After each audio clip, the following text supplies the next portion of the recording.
Dan kalau gue lihat di media sih sepertinya KPK kayak kepepet gitu ya, bahkan ahlinya aja malah seolah-olah tidak berpihak ke dia. Itu gimana menurut Bang Adi?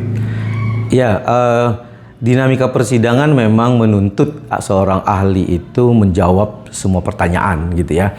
Nah, jika ada pertanyaan yang memang terkesan dijawab tidak sesuai gitu, maka ada kesan bahwa ahli ini semacam tidak objektif. Nah, objektif inilah sebuah tuntutan yang juga diingatkan oleh hakim ketika seorang ahli menyampaikan pernyataannya. Nah, objektif itu seperti apa? Dia harus menyampaikan sesuai dengan pengetahuannya, sesuai dengan keahliannya.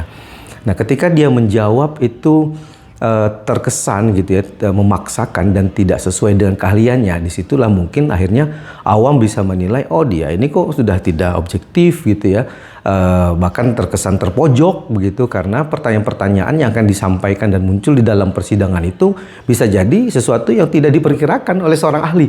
Dia nggak nyangka kok tiba-tiba muncul pertanyaan seperti ini dari statementnya gitu ya, yang akhirnya membuat dia menjawab sekenanya. Nah, ketika dia menjawab sekenanya inilah gitu, dia terkesan terpojok. Dan buat kita yang terpenting adalah, nah di sini letak uji dari objektivitas dari pendapat seorang ahli, dan hakim pasti akan concern terhadap itu karena hakim sudah mengingatkan sejak awal dan itu disumpah bahwa seorang ahli harus menyampaikan pendapatnya sesuai keahliannya dan seobjektif mungkin gitu.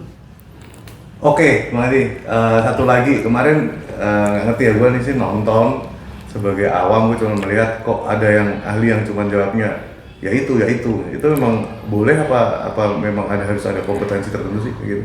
Pada dasarnya dia boleh menjawab apa saja, tapi tadi orang akan menilai akhirnya kompetensinya. Ketika dia tidak menjawab gitu ya sesuai dengan yang diharapkan dari kapasitas ilmunya, ya di situ orang akan menilai ya ini tidak objektif lagi. Dia pada posisi sudah pada bongkoan untuk punya pendapat ya A dan tidak mau berubah, padahal pertanyaan yang muncul itu harusnya mendapat respon jawaban yang objektif dari dia.